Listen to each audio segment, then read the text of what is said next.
ये विद्यार्थियों सुप्रभात। एफएस इंटर कॉलेज दोरंजा बरेली की ऑनलाइन क्लासेस में आपका स्वागत है। हम पढ़ रहे हैं कक्षा 12 की हिंदी और हम पढ़ रहे हैं इसमें श्रद्धा मनु जो जयशंकर प्रसाद द्वारा रचित है। कामानी महाकाव्य से ये सर्ग लिया गया है। एक लेक्चर इसका अपलोड हो चुका है, आप प्लेलिस्ट में जाकर देख सकते हैं। आज उसको कंटिन्यू करते हैं, आगे बढ़ते हैं। आइए देखते हैं। सर जी गेट बंद कर देना। आइए प्यारे बच्चों देखते हैं। और देखा वह सुंदर दृश्य, नयन का इंद्रजाल अभिराम, कुसुम वैभव में लता समान, चंद्रिका से लिपटा घनश्याम। अब देखिए जो मनु है, मनु के सामने जब श्रद्धा आती हैं, ठीक है, मनु के सामने जब श्रद्धा आती हैं तो उन्हें कैसा लगता है, वो उसी का यहाँ पर वर्णन किया गया है कि और देखा वह सुंदर दृश्य। जब श्रद्धा मनु के सामने आई, निकट आई, तब उन्होंने वो दृश्य देखा तो उन्हें एकदम कैसा लगा, आश्चर्य जैसा हुआ। और देखा वह सुंदर दृश्य, वो सुंदर दृश्य जो दृश्य था उन्हें कैसा लगा, बहुत ही सुंदर लगा, बहुत ही मनमोहक लगा, उनके दिल को छू गया। नयन का इंद्रजाल अभिराम, नयन मतलब नेत्रों का, इंद्रजाल जादू और अभिराम मतलब सुंदर। तो उस समय कैसा लगा उनको ये दृश्य, नयनों का इंद्रजाल, यानी कि इंद्रजाल मतलब क्या है, जादू, और अभिराम माने सुंदर, यानी कि जो नयनों का सुंदर जाल जो था, यानी कि जो श्रद्धा आई थी यानी कि उनको देख करके ऐसा लगा मनु को कि ये जो नयनों का जादू है, आँखों का जो जादू है, वो उनको उनकी तरफ, किसकी तरफ, श्रद्धा की तरफ आकर्षित कर रहा हो, ऐसा फील हुआ, उनको लगा। कुसुम वैभव में लता समान, कुसुम मतलब फूल, यानी कि और कैसा लगा, कुसुम वैभव में लता समान, चंद्रिका से लिपटा घनश्याम।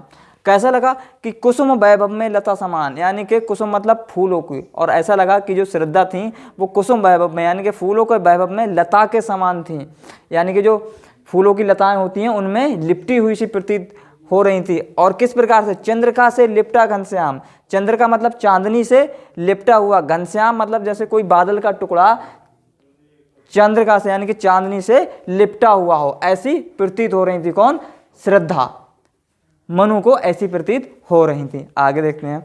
हृदय की अनुकीर्ति बाहा उदार, एक लंबी काया उन्मुक्त, उन्मुक्त का मतलब होता है स्वच्छंद यानी कि खुला हुआ। जो श्रद्धा थी उनका जो शरीर था वो कैसा था, देह दृष्टि थी वो कैसी थी, लंबी थी। एक लंबी काया उन्मुक्त, उन्मुक्त मतलब होता है खुली हुई, स्वच्छंद, खुली हुई देह दृष्टि थी, कैसी थी, लंबी थी।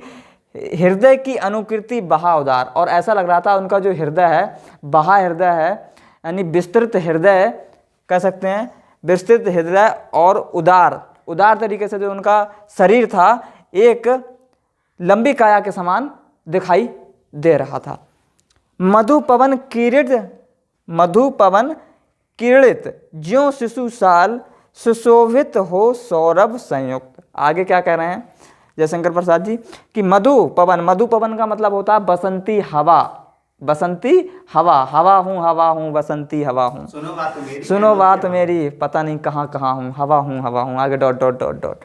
मधुपवन किरीट मतलब खेलती है, ज्यों जैसे, शिशु मतलब होता है जो छोटा, और साल का एक वृक्ष होता है, साल के वृक्ष के समान।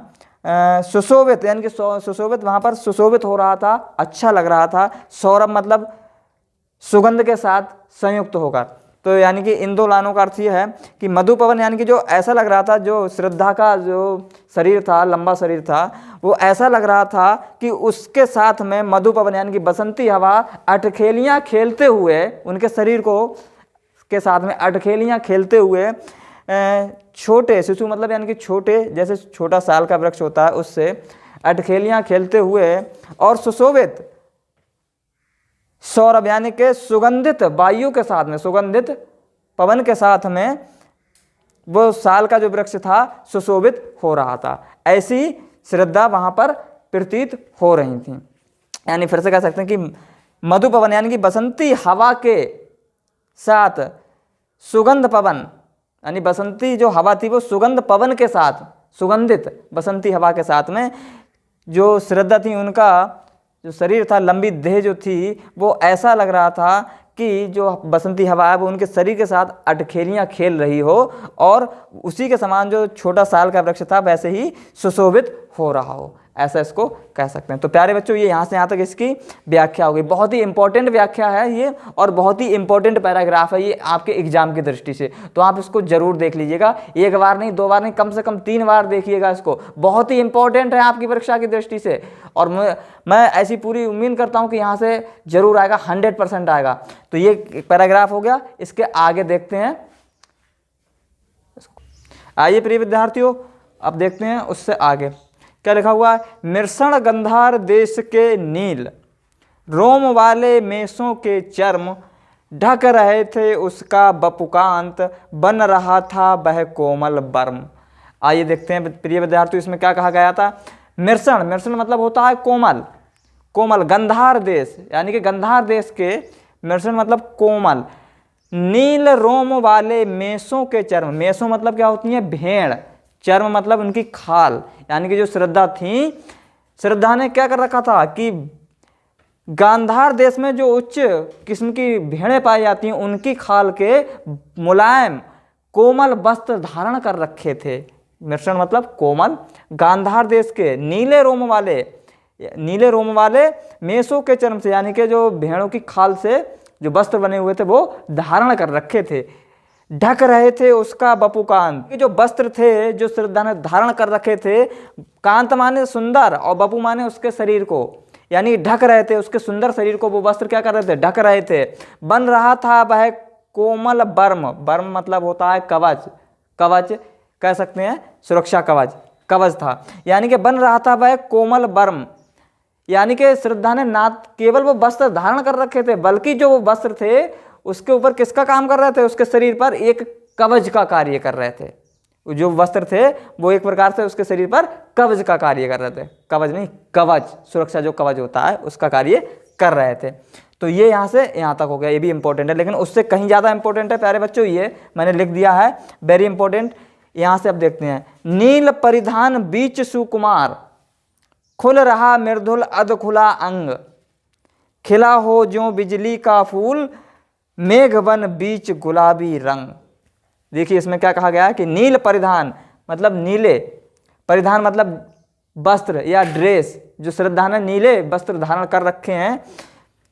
सुकुमार यानी कि सुंदर कोमल, उसके शरीर पर जो नीले वस्त्र धारण किए हुए हैं। खुल रहा मृदुल, मृदुल मतलब भी कोमल होता है। अधखुला अंग यानी कि श्रद्धा ने जो वस्त्र धारण कर रखे हैं तो उन वस्त्रों से उसका कुछ अंग जो है वो अधखुला लिखा हुआ है, अधखुला अंग, उसके कुछ अंग हैं वो सुकुमार सुकोमल अंग दिखाई दे रहे थे, अधखुले अंग दिखाई दे रहे थे। और किस प्रकार से दिखाई दे रहे थे, खिला हो ज्यों बिजली का फूल, खिला हो ज्यों बिजली का फूल, मेघ वन बीच गुलाबी रंग। ऐसा लग रहा था, ऐसे प्रतीत हो रहे थे कि जैसे मेघ वन यानी कि बादलों के बीच में, मेघ मतलब क्या होता है, बादल, बादलों के बीच में कोई गुलाबी रंग का, बादलों के बीच में गुलाबी रंग का बिजली का कोई फूल खिला हुआ हो, ऐसे उसके अंग दिखाई पड़ रहे थे। लिखा हुआ ना, खिला हो ज्यों बिजली का फूल, मेघ बन बीच गुलाबी रंग, यानी कि उसका जो खुला हुआ अंग था, अंग जो थे इस प्रकार से दिखाई दे रहे थे कि जैसे कि बादलों के बीच में गुलाबी रंग का कोई बिजली का फूल खिला हुआ हो। आगे क्या है, ओह आश्चर्यजनक कहा, ओह वह मुख यानी कि उसका मुख, किसका, श्रद्धा का मुख, पश्चिम व्योम, पश्चिम यानी कि पश्चिम जो दिशा होती है, और व्योम मतलब बादल, आकाश, पश्चिम के बादल बीच जब घिरते हों घनश्याम, जब शाम का समय होता है, सूर्य जब होते हैं, जब पश्चिम साइड में अस्त होते हैं, उस समय का यहाँ पर वर्णन है कि ओह वह मुख पश्चिम व्योम यानी कि पश्चिम के आकाश बीच जब घिरते हों घनश्याम, जब सूर्य अस्त होने की कंडीशन में होते हैं तब उसके आसपास क्या होते हैं, बादल जो है उसको क्या कर लेते हैं, घेर लेते हैं। वो यह बीच जब घिरते हों घनश्याम यानी कि बादल कैसे हों, घिर रहे हों, उसको घेर रहे हों।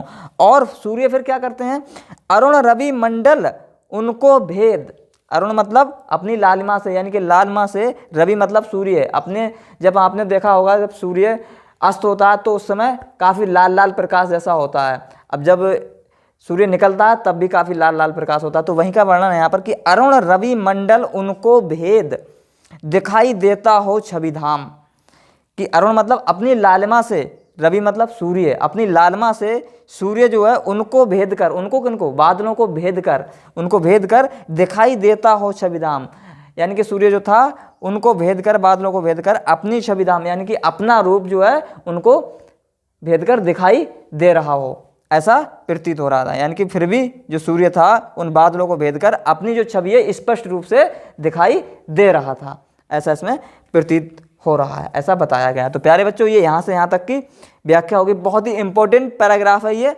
2021 के परीक्षा की दृष्टि से। आप इसको 1 से 2 बार जरूर देखिएगा, जो भी प्रश्न बनेगा वो यहाँ से ही बनेगा। और जो भी इंपॉर्टेंट पैराग्राफ है वो हम आपको बताएंगे अगली वीडियो में। तो प्यारे बच्चों वीडियो आपको कैसा लगा जरूर बताइएगा, लाइक कीजिएगा, शेयर कीजिएगा इसको और चैनल को सब्सक्राइब भी जरूर कर लीजिएगा। तो मिलते हैं अगली वीडियो में, नई वीडियो में एक नए पैराग्राफ के साथ और इम्पोर्टेंट पैराग्राफ के साथ। तब तक के लिए नमस्कार, जय हिंद, वंदे मातरम।